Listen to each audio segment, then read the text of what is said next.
Yes, good morning, my dear student friends. Today, let us discuss a short story called Two Deer by Leo Tolstoy. In order to deal about this short story, Two Deer, let us discuss or let us throw light on the life and works of Leo Tolstoy. Friends, Leo Tolstoy is basically a Russian writer, philosopher, novelist, and philanthropist. Dear student friends, how we Indians are greatly influenced by Mahatma Gandhi ji. Similarly, Gandhi ji was greatly influenced by the principles of Leo Tolstoy. Friends, when we remember Leo Tolstoy, definitely we remember his great works called War and Peace and Anna Karenina. These are his two notable works which made Leo Tolstoy popular in the global scenario. Now let us discuss a short story called Two Deer. In Two Deer, Leo Tolstoy throws light in respect to the themes called governance, equality, morality, and power. In this particular short story, the story is narrated by the third person in respect to unnamed narrator. The reader realizes after reading the story that Leo Tolstoy may be exploring the theme of governance.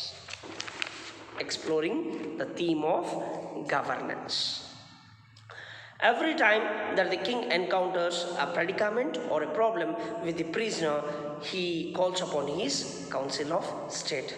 Whenever there is an issue, whenever there is a predicament, whenever there is a problem, the king of Monaco calls his council of state in order to solve the predicament or a problem or an issue, who in turn end up setting with the committees and subcommittees in an effort to resolve the issues with the prisoner.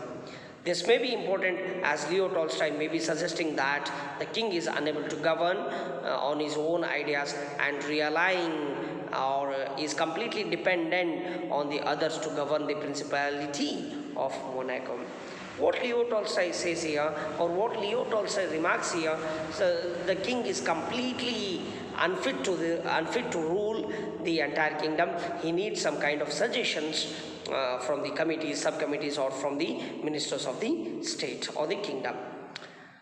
It is also noticeable, or which is important, that the most important thing to the king is money. Yes, my dear student friends, money always matters. So money, which is very important in our lives. Not only for the king, each and every citizen, we need money. So money is very important, which plays a vital role in the global scenario or in our day-to-day lives. I can quote, one quote regarding money. Money, is just a piece of paper, but never found in dustbin. It might be a piece of paper, but never found in dustbin. It has some kind of a value. It's a real value. Okay. He won't hang the prisoner because it cost too much of money. So here king is money-minded fellow. He always thinks about the budget. He always thinks about the budget in sense. Then he won't have a soldier gardening with the prisoner, leaving his cell each day and going to the palace to get his own food and then returning to his cell. Still, this is too expensive for the king, and he offers a prisoner a pension. In this particular story, you might have noticed, a crime has been committed by a prisoner. So the king thinks about budget here. Still, this is too expensive for the king, and he offers a prisoner a pension. No need to set up a security guard. No need to, bring or fetch a kind of a machine from France or Germany or whatever from European countries. Now, king finally decides he need to give some kind of a pension to the prisoner. Okay, if anything, money overrules the law as far as the king is concerned.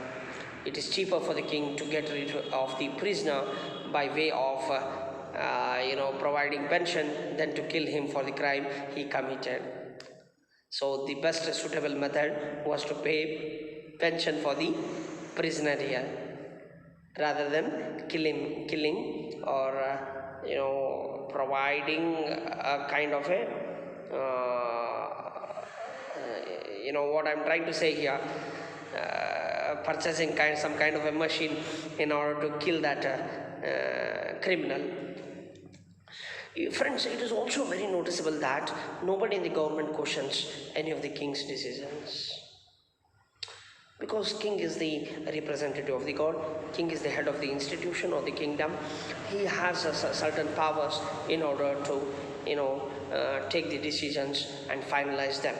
Okay, his word is considered as a law, which leaves the reader wondering or pondering as to why the king needs a government at all. So sometimes, or meanwhile, the king thinks, why we need a government? Why we need a government at all? If it is not going to take any advice or suggestions of his government ministers, all the power is based around the king. All the power is vested in the hands of king here. If the king likes an idea and it is not going to cost him too much money, then that is why the king will go. Everything is driven by the cost of king, regardless of what an individual's crime might be. At no stage in the particular story does the reader suspect that the king thinks in a different manner or in a distinguished manner. He has been presented with one of the worst crimes possible and has decided it is the cheaper method to pension for the prisoner. Okay, this is a suitable method. This is the easiest method. This is the best method that we can offer pension to the prisoner. If anything, the prisoner has been rewarded for his action rather than being punished, which may leave some readers to suggest that what is really happening in the global scenario or in the particular Monaco kingdom is bizarre in sense, which may be the point that Leo Tolstoy is attempting to make. He may be suggesting that the king and his ministers are not fit to govern in sense. Yes, it is also important case here that Leo Tolstoy is going to highlight the uniqueness or differentness or a kind of distinguishedness of his kingdom called Monaco. Something that is very noticeable here by not only the treatment of the prisoner, but by the fact that Monaco is not only place in the Europe that has gaming houses. Most of the European countries, we come across gaming house, playing, roulette, playing cards, like a casino in sense. Okay, it is the taxes from the gaming houses that pay for a lot to the king's endeavors. Here, king collects various taxes. A tax collected from a spirit, a tax collected from wine, a tax that is called as a poll tax, and various taxes. He is reliant on the taxes from the gaming houses to keep Monaco and himself in a comfort zone. Morals do not, matter to the king, or not at all problem to him. It would appear that the most important thing for the king is king is not to abide the rules and regulations of the Monaco, but to ensure that Monaco has enough money to allow the king to live or lead his life in the comfort. So the king's main priority in himself, that is, not concerned with the subjects or not concerned with his moral values or ethics. He is completely money mindedness here. He gives preference for the money. Here king is completely commercialized. Further, which may suggest that to some that the king is completely selfish and that his policies are driven by finances rather than by fairness. He is completely financed in sense, that is money mindedness. Yes, the king is not only completely acting as a selfish throughout the story. All his ministers, rather than questioning the king's rulings, support the king completely. In fact, on the other hand, all the ministers of the state are supporting king here. Most likely because they do not want things to change in Monaco. They want to see the old Monaco in sense. They, in all probability, are living comfortable lives as ministers to the king. It is as though they have the thirst for the power which blinds them morally. Then they don't have the thirst for the drink, thirst for the hungerness. They have the thirst for the money. They are in need of huge money or plenty money, which made them completely blind in sense morality has been lost, ethics have been lost. They do after all agree with the king's giving the prisoner a pension. It's after all matter to the king as well as ministers here, which though ridiculously is nonetheless acceptable in Monaco. Not only the ministers tackle the king on any of his decisions. As mentioned, the king's word is a law regardless of what the court may say. To an outsider, the king's actions are inappropriate, and nobody in the Monaco will challenge the king. Nobody has the power. Nobody has, arising questions to the king, because king is the head of the kingdom. He is the representative of the god. His words are the final words. If anything, the real winner in this story is prisoner. Yes, the real winner in this particular story is prisoner. He gets to leave Monaco and return when his pension is due.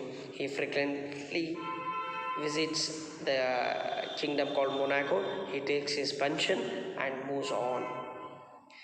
With the money he receives, he is able to set himself in his business, yet the same can't be said for the person that prisoner killed. The prisoner has committed a crime here and evaded justice, all because the king of Monaco does not wish to spend the money on executing the prisoner or feeding him.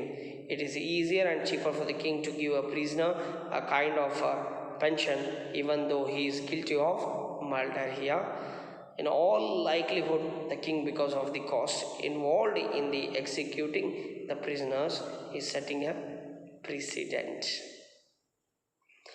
So this is how a prisoner takes some kind of a pension and invest money in agriculture as well as business. So this is the short story which deals about king's rule or king's governance, followed by intelligence of the criminal, and followed by the views or ideologies of ministers. By this, a short story concludes, hence the proof. That's all, my dear students. Thank you. Have a good day.